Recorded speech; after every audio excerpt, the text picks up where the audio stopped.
Bala and the river that remembered. The river never forgot Bala. Every morning before the sun lifted its head above the tall Guinea grass, Bala's canoe would already be cutting through the quiet water. He was known across the Middle Belt: strong arms, calm eyes, and a patience that matched the slow breathing of the river itself. Fishing was not just his work, it was his name, his pride, his inheritance. His father fished. His grandfather fished. And Bala fished better than all of them. When his nets were full, he paddled to neighboring villages where fish was scarce and hunger came early. The people waited for him. Children ran after his canoe. Women called his name with smiles because Bala never cheated with his scale. Whatever the river gave him, he sold with clean hands. That was how his life was: simple, steady, and lonely. Until the day he saw Amina. It was in a small market by the roadside, where red dust clung to bare feet and the smell of dried pepper hung in the air.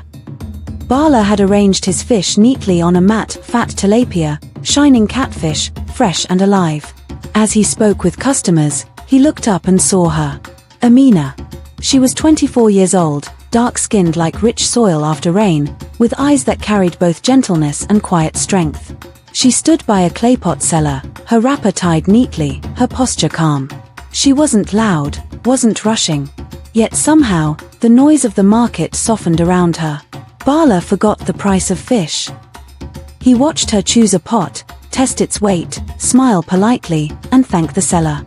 When she turned, their eyes met just for a moment, but something settled deep inside Bala's chest, like a stone dropped gently into water. That afternoon, Bala packed his unsold fish and walked toward her before fear could catch him. "Peace be with you," he said, his voice unsure.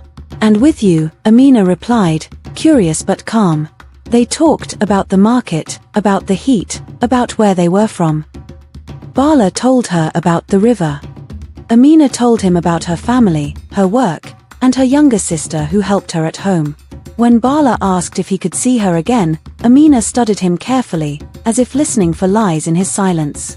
Then she nodded. That was how love began, slowly, like a river learning a new path. They met whenever Bala came to sell fish. Over time, his canoe seemed to move faster whenever her village came into view. Laughter replaced formality. Trust followed. Love, patient and strong, took root between them. Years passed. Bala became more successful. His fishing expanded. He hired young men. He dreamed of marriage. Amina believed in him, believed in the goodness she saw beneath his quiet strength. But the river also remembered what people tried to forget. One dry season afternoon, Bala was in a hurry. The sun was harsh, the market crowded. As he carried his fish past a narrow path, a young girl crossed in front of him. Amina's younger sister, balancing a clay pot filled with water. Bala did not stop. His shoulder struck her pot. Water splashed. The pot crashed and shattered into pieces. The girl cried out, not just in pain, but in shock. Pots were not cheap. Water was not easy to fetch. Bala looked back only once. Instead of apologizing, he waved his hand angrily.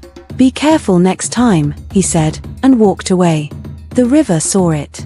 The ground heard it. And Amina never forgot it. She said nothing at first. Time passed. Bala spoke of marriage.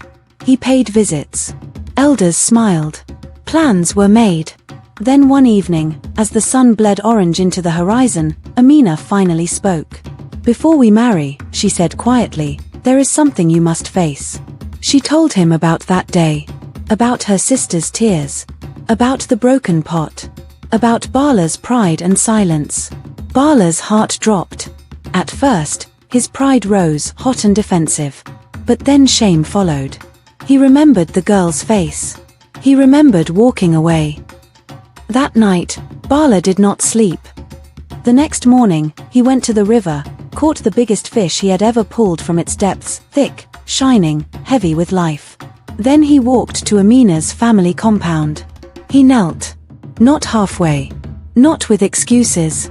"I was wrong," Bala said. "I broke what did not belong to me. I broke trust. I am sorry." He placed the fish before Amina's sister and bowed his head. "Please forgive me." The girl looked at the fish, then at Bala. Then she smiled. "I forgive you," she said. Amina watched in silence as something hardened inside her finally softened.